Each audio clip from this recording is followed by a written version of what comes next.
Tachidele, Les... très heureuse de vous voir. Bienvenue à la réunion de préparation à la retraite de Tara. C'est voilà les braves fidèles amis du Dharma. Je suis très très heureuse de vous retrouver à chaque fois. Je vais vous donner le menu en fait de cette petite réunion en attendant, et puis ensuite on commencera. Donc tout d'abord, on va faire une petite introduction en parlant de Tara, bien sûr. On va présenter Tara, on va expliquer un petit peu les obstacles qu'elle pourrait éradiquer. Ensuite, les détails de la retraite, hein, donc donnés par Rinpoche, les pratiques qui sont recommandées par Rinpoche, donc pratiques quotidiennes, les conseils pour la pratique. Ensuite, on va parler de la pratique de Tara, la pratique nocturne. Ensuite, il y aura les questions-réponses et enfin une petite conclusion. Ça vous va? Très bien, Ok. on est prêt. Allez, c'est parti. Donc Tara, tout le monde connaît Tara. Elle est verte. Donc elle a l'air sympa comme ça, mais quand il y a des obstacles, effectivement, elle est courroucée. Donc on dit, elle est semi-courroucée en fait. Elle permet en fait de dégager les obstacles sur la voie des pratiquants et aussi dans leur vie, hein, puisque à force de pratiquer Tara, Tara devient une amie pour nous, elle nous suit comme une ombre quelque part, on est relié à elle et forcément on a beaucoup moins d'obstacles dans sa vie lorsqu'on la pratique de façon régulière. Alors, donc quel genre d'obstacle? Eh bien, elle éradique les maladies, qu'elles soient physiques ou mentales. Je me souviens quand il y a eu le Covid, sa sainteté et Rinpoche avaient préconisé de pratiquer Parnashawari. Ça c'est en sanskrit, en tibétain, elle s'appelle Loma Gyonma. Et en fait, je vais vous la montrer si vous voulez, c'est une émanation de Tara. Voilà, donc on connaît Tara verte, on connaît les 21 Tara, mais elle a aussi d'autres formes, donc notamment celle de Loma Gyalma en tibétain. Et donc Loma Gyalma, vraiment sa spécialité, c'est d'éradiquer les maladies. Donc on voit ici, elle a dans sa main gauche, elle a 3 feuilles, en fait ce sont des médicaments, hein, ce sont des herbes médicinales. Voilà, elle a 3 têtes. Et elle a tout un tas d'objets rituels en fait qui permettent justement d'éliminer les obstacles liés aux maladies. En fait, Tara, on l'appelle aussi la prompte hein, parce elle est très très rapide. Et Rinpoche me disait tout à l'heure que celui qui l'a pratiqué, eh bien, parvenait à l'éveil beaucoup plus rapidement en fait. Il est assez facile au bout d'un certain nombre de pratiques, hein, d'années, hein, je parle en années, pas en minutes ou en retraite, un certain nombre d'années, eh bien, Tara nous apparaît assez facilement. Hein. Et d'ailleurs, les maîtres qui pratiquent une autre divinité, souvent, la première qu'ils voient, eh bien, c'est Tara. Elle protège également donc des maladies, elle protège des accidents, hein, des accidents de voiture, des accidents domestiques, etc. Et le plus important, bien sûr, eh bien, elle conduit à l'éveil tous ceux qui la pratiquent. Et donc, et aussi chose très importante, même si on n'atteint pas l'éveil, si on la voit pas au terme de notre vie, sachez qu'elle sera présente au moment de la mort. Elle sera présente et va nous tenir la main pour nous conduire en Dewachen et en tout cas nous assurer une renaissance dans le champion d'Amitabha et donc nous éviter une renaissance dans le samsara. Donc voilà.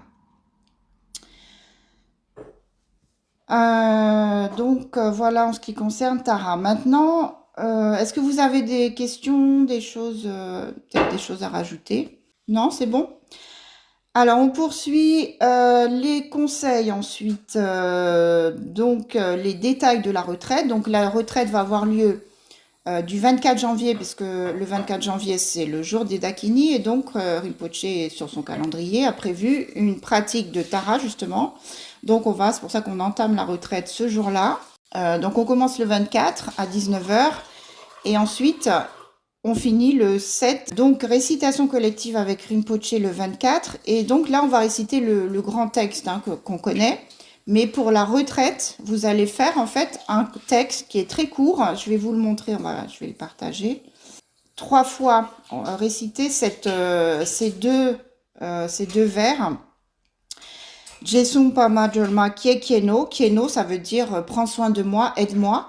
Donc on invoque Tara, on supplie Tara de venir prendre soin de nous, de nous perso, mais aussi bien sûr de tous les êtres, parce que on n'est pas les seuls à souffrir.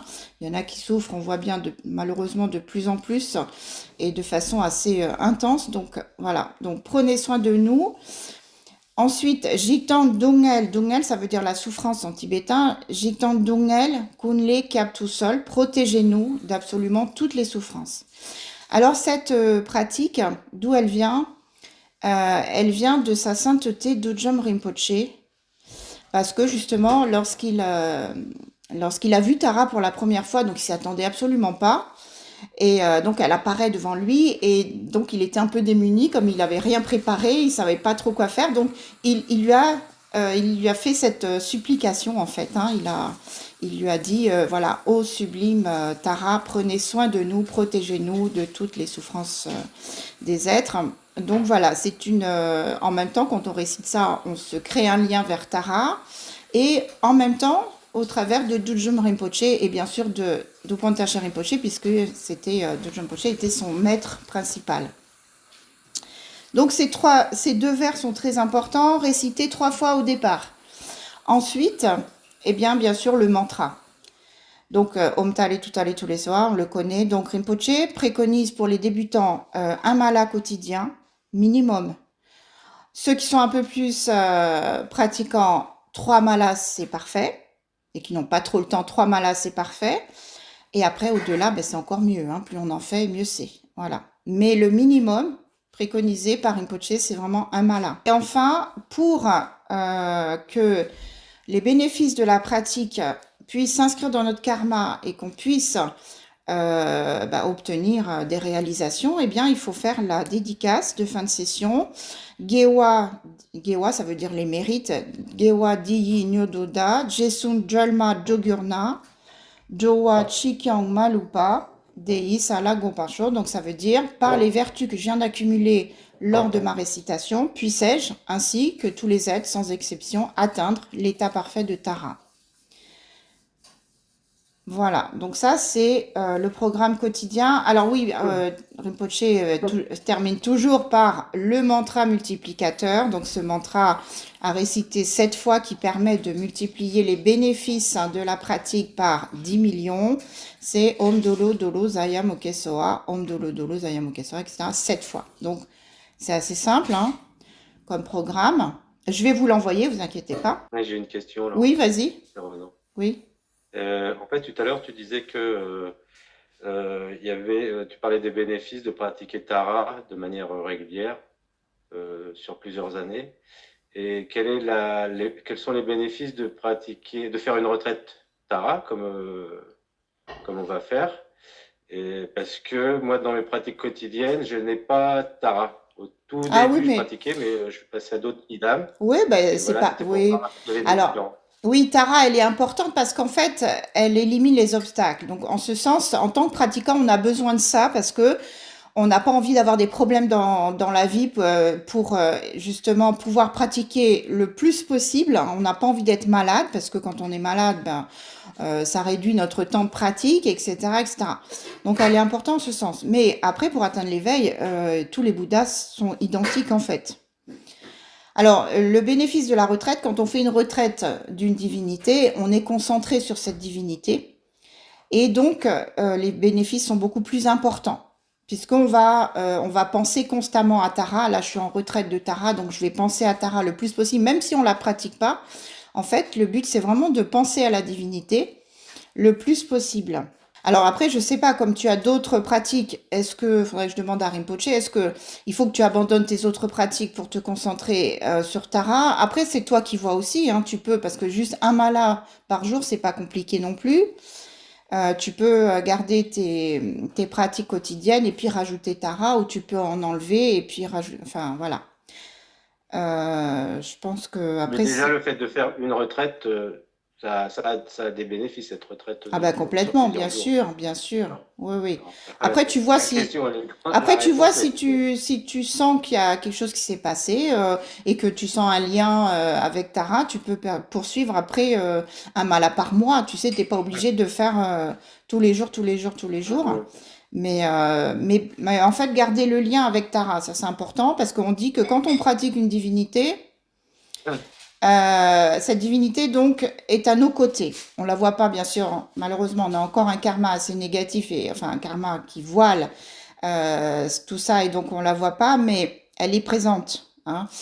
Et si par exemple tu la pratiques une fois par mois, c'est parfait. Une fois par an, c'est parfait. Par contre, si tu oublies de la pratiquer au-delà de 3 ans, ensuite elle disparaît. Donc voilà, tu peux faire une fois tous les 3 ans, tu vois. Donc pour réactiver sa présence quelque part. Donc en fait le 24 vous allez faire avec Rinpoche la sadhana complète de Tara et ensuite moi je vous propose pour les nouveaux mais vous venez si vous voulez, je vous propose de réciter ce texte court là que je vais vous envoyer lié à la retraite avec moi le lendemain donc le 25 à 19h. Donc voilà. Ensuite, concernant le compteur, donc il va y avoir un compteur bien sûr qui est sur Internet. Alors il faut bien sûr, il faudra compter le nombre de malas parce qu'ensuite jusqu'au 6 février, il faudra envoyer donc par mail le nombre de soit de malas, soit de mantras que vous aurez récités. Et le 7 au soir, on va faire une dernière récitation collective. Et on va justement comptabiliser les mantras récités lors de la retraite. Voilà, ce sera une clôture qu'on fera ensemble. Alors, pour une récitation efficace, voilà les conseils que nous rappelle, parce qu'on les connaît, hein, nous rappelle Rinpoche. Quand on fait une récitation, eh bien, si on peut se mettre dans une pièce isolée du monde, hein, c'est bien. Dans un coin tranquille, c'est très bien pour éviter justement d'être interrompu et aussi pour favoriser la concentration. Parce que si on n'est pas concentré sur Tara, si on pense à tout ce qu'on fera demain, tout ce qu'on a fait dans la journée, bah, c'est moins bien. Donc, bien se concentrer, mettre une image de Tara devant soi et bien se concentrer en récitant sur l'image de Tara. Si on la connaît par cœur, eh bien, on la visualise. Ensuite, le mala, donc on sait qu'on doit le tenir de la main gauche, mais il doit pas toucher le sol en fait. Il doit être assez haut, à hauteur de la poitrine, pour éviter qu'il touche le sol, parce que c'est quelque chose de sacré. Donc tout ce qui est sacré, ça ne touche pas le sol. Ensuite, évidemment, faut éviter quand on est en récitation d'être interrompu. Si on a le téléphone qui sonne, eh bien, si c'est pas urgent, on répond pas. Si on a envie d'aller aux toilettes, on prend ses dispositions avant. Bon, si vraiment on a un empêchement et que là, il faut absolument qu'on arrête notre pratique, eh bien, ensuite, avant de reprendre, il faut réciter le mantra de Dorje Sempa 3 fois. Voilà. Donc, ensuite, les pratiquants chevronnés peuvent faire la récitation de la prise de refuge et la prière de la bodhicitta avant de faire Tara, ceux qui l'ont. Mais sachez que la nuit de Tara, ça existe hein, dans les monastères. Ils font la nuit de Tara, ils font la nuit de toutes sortes de Bouddhas, hein, de Dorje Sempa. Voilà, parce que quand on récite la nuit, eh bien la nuit, sachez qu'il y a tous les animaux nocturnes, ce sont des animaux plus maléfiques que des animaux diurnes. Et donc, quand on récite la nuit, eh bien, les esprits maléfiques sortent. Et donc, le fait de réciter Tara, eh bien, ça les apaise et ça leur fait beaucoup de bien. Et donc, les bénéfices de la récitation sont multipliés plus que si on fait la journée. Donc, la nuit de Tara, c'est-à-dire qu'on commence à 19h et on finit à 7h du matin sans interruption. Bien sûr, les moines dans les monastères sont nombreux. Donc, il y a un groupe de moines qui fait, par exemple, de 19h à 23h. Il y a un deuxième groupe qui prend le relais, etc., etc. Donc, voilà. Est-ce que cette nuit de Tara vous intéresse ou pas? Oui. Qui est-ce qui est Mais on doit le intéressé? faire de 19h jusqu'à 7h le matin, Oui, sans interruption. oui. Si on est plusieurs intéressés, eh ben, bien sûr, on va se relayer. Ça ne sera pas la même équipe qui fera toute la nuit la récitation de Tara. Donc, On peut faire ça pour 2, 3 heures. oui, on peut Et aussi faire pour deux ouais, c'est trois heures, possible. oui. Oui, oui, oui. Oui, oui, très bien. Ouais. C'est Ah, quoi la date, super. Florence? Bravo. Comment? Oui. Génial, ça m'a. C'est quoi la date? Alors, moi, je pensais pas qu'il y aurait des personnes intéressées, j'avoue. Donc, la date, faut que je voie avec Rinpoche la date qui serait la plus appropriée et la plus bénéfique. Bah, en fait, bah, je vous enverrai les détails avec le lien. Et puis on se lance dans la nuit de Tara. Bah, c'est génial. Ouais, super. Ok, bah, c'est parfait. Je suis très très contente. Est-ce que vous avez des Moi, j'ai questions? une question. Oui, Ouais, donc, j'ai bien compris que c'est pas idéal parce qu'il faut quand même des conditions d'être au calme et tout ça. Mais est-ce que, par exemple, si on fait 3 sessions dans la journée, une d'entre elles peut être faite, par exemple, en marchant? Parce que moi, je fais souvent un trajet à pied le matin et des fois, j'essaye de faire un peu des pratiques sur le chemin. Mais oui, je sais oui, pas si oui. Oui, c'est tu peux faire possible. bien sûr, tu peux faire en marchant. Ce qui est important, c'est de t'entendre réciter, en fait. S'il y a du monde, après, c'est difficile parce qu'ils vont croire que tu parles toute seule, etc. Mais il faut que tu t'entendes réciter. Voilà, on peut pas faire dans la tête. Mentalement, on peut pas. Chenrezi, oui, on peut. Mais les autres Bouddhas, non. Bon, Il faut que ok. tu t'entendes réciter et il faut que tu sois vraiment concentré. Voilà. Thérèse, c'est le seul qu'on peut faire mentalement comme Chenrezi, on peut ça. le faire mentalement, oui. Oui, oui. On peut le faire allongé, on peut le faire assis, on peut le faire en marchant, on peut le faire. Par contre, c'est vrai que c'est bien de parler de la compréhension, parce que quand on fait une récitation, il faut mettre du sens, hein. Pourquoi je fais Tara? Parce que Rinpoche m'a demandé, non, c'est pas ça, c'est parce que on a constaté la souffrance, on veut se libérer et obtenir le pouvoir d'aider les êtres. Et on peut obtenir le pouvoir d'aider les êtres uniquement lorsque on a des qualités telles que Tara, telles que Chenrezi, etc. Et c'est en les pratiquant qu'on obtient ces pouvoirs-là. C'est pas, Merci. voilà, c'est pas juste en se disant, bah, je veux avoir le pouvoir d'aider les êtres. Il faut vraiment se relier à une divinité parce que c'est la divinité, elle le fait déjà, elle aide les êtres. Et donc, il faut se relier à elle. Si on est relié à rien, on peut rien faire. On n'a aucun pouvoir en fait. On n'a même pas le pouvoir d'éradiquer les obstacles qui pourraient se présenter, de rien du tout en fait, hein. Si on est relié à Tara, on obtient petit à petit les mêmes pouvoirs que Tara, les mêmes qualités. Et au fur et à mesure, on devient bah, comme les maîtres, hein, vous avez déjà rencontré des grands maîtres. Bah, en fait, en leur présence, on se sent bien. Pourquoi? Parce qu'ils ont réalisé les qualités des déités. Donc voilà, c'est ce qu'on veut. Ils ont le pouvoir de libérer les êtres, hein. Quand Rinpoche fait le powa, le défunt, sa conscience va en Dewachen, il est libéré du samsara. Enfin, voilà, il y a plein de pouvoirs qu'on obtient quand on pratique une déité. Mais c'est long, hein. J'avoue que c'est pas en 5 minutes, c'est pas, même parfois c'est en plusieurs vies, hein. Si on vient de commencer, c'est en plusieurs vies.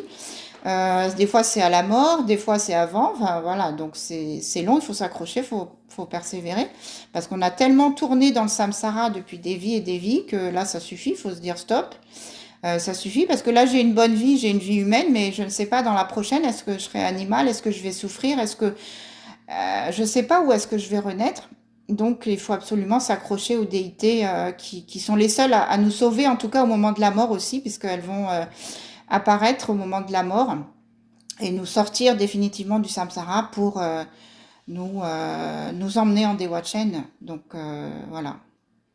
Il faut garder cette motivation-là. On fait pas ça parce que bah, c'est la mode, le bouddhisme c'est sympa. Tiens, Rinpoche a dit, donc je vais le faire. Non, c'est parce que voilà, il faut vraiment sortir du samsara. Et plus ça va, alors si on renaît sur Terre, ok, en tant qu'être humain, ok, mais on voit que tout ce qui est sur Terre se dégrade. L'être humain fait tout et n'importe quoi de plus en plus. Et donc les souffrances sont de plus en plus présentes, hein, sur cette magnifique Terre pourtant. Et donc voilà, il faut qu'on puisse sortir de ça. Et qu'on puisse sortir les autres ensuite. Une fois qu'on y est sorti, nous, après, on sait comment guider les autres, hein, on peut les en sortir de façon efficace et naturelle et voilà, sans effort.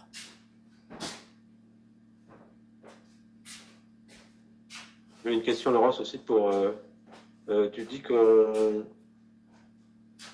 est-ce qu'on peut remplacer une petite statuette par non, une image de Tara par une petite statuette dans la pratique? Oui, tu peux, mais c'est vrai que t'as pas tous les détails dans la statuette. T'as pas la couleur, à moins qu'elle Ouais, soit verte. c'est ça. Sur Non, mais même ouais. une photo, hein, même sur le portable, tu peux te télécharger Non, Tara c'est pas, oui, et mais bien sûr. Non, je parle plus en mode itinérant quand ah oui, bah sur quand le tu, portable, sinon tu vas. c'est bien sur le portable. C'est vrai, Tu ouais. mets le portable devant toi et là, tu as tous les détails. En plus, elle a un Amitabha au-dessus, donc ça, sur les statues, des fois, c'est pas représenté. Mais est-ce que dans une pratique quotidienne, en dehors de la retraite, le mantra suffit? Il faut quand même faire les prières Oui, d'introduction que tu nous as oui, oui, oui, montrées. il faut les faire. Bah, c'est court, hein, il y a que 2 vers. Oui. Et en fait, ça, même Rinpoche demande à certains pratiquants de réciter ces 2 vers de façon, comme le mantra aussi de nombreuses fois, en fait. Voilà. Et elle est prompte, donc elle vient de toute façon. C'est vrai qu'on, c'est un peu frustrant parce qu'on la voit pas au début, Mm. mais à force de pratiquer, ben, elle se révèle hein, à nous, et puis donc voilà.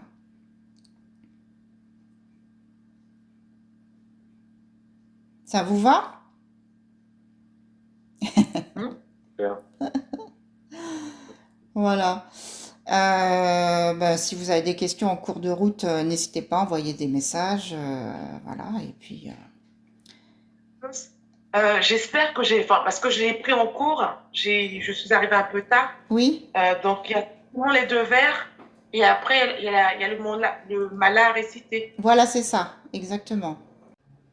Donc en fait, ça veut dire, lorsqu'on peut t'envoyer nos compteurs, le 6, quoi. Oui, le 6 ou avant, ou après, comme vous voulez. L'essentiel, c'est que, voilà, qu'on puisse savoir que ben, lors de cette retraite, on a fait tant de mantras de Tara. Et justement, c'est pas uniquement de savoir qu'on a fait tant de mantras, c'est de les transmettre à Rinpoche, qui va faire une prière spéciale de dédicace pour nous, pour qu'on puisse accumuler encore plus de mérite. Voilà. Donc à la fin, je dirais à Rinpoche, voilà, il y a eu tant de mantras de réciter, et Rinpoche va faire une prière de dédicace supplémentaire. Faut avoir le long, non? Le La pratique. Ah ben c'est mieux d'avoir le long, mais si certains n'ont pas le long, bah c'est pas grave, il faut quand même commencer un moment. Parce que c'est vrai que si on veut pratiquer la voie du Bouddha et obtenir l'éveil, eh bien il faut pratiquer, il faut étudier bien sûr, il faut méditer sur les enseignements du Bouddha, mais aussi il faut pratiquer, c'est très important. Donc en attendant que vous ayez le long, eh bien vous pouvez tout à fait commencer. Voilà. Après, Rinpoche peut donner le long en visio ou voilà, à certains qui l'ont pas. Bon, ce sera ma première retraite, donc du Ah coup, bah, je ne sais pas comment félicitations. ça se passe. Tachi Delek, bah écoute, ça va bien se passer. Si, je t'enverrai le texte, Nicole, qui est assez court. Tu pourras, du coup, c'est quand? C'est le 25, te joindre à nous pour réciter, qu'on puisse réciter ensemble parce que c'est important de bien prononcer. Une fois que tu as acquis la prononciation correcte, eh bien, après, tu peux faire tranquille chez toi. Voilà. Si tu as besoin de plusieurs sessions, on fera plusieurs sessions. T'inquiète pas, tu seras guidé. Donc voilà.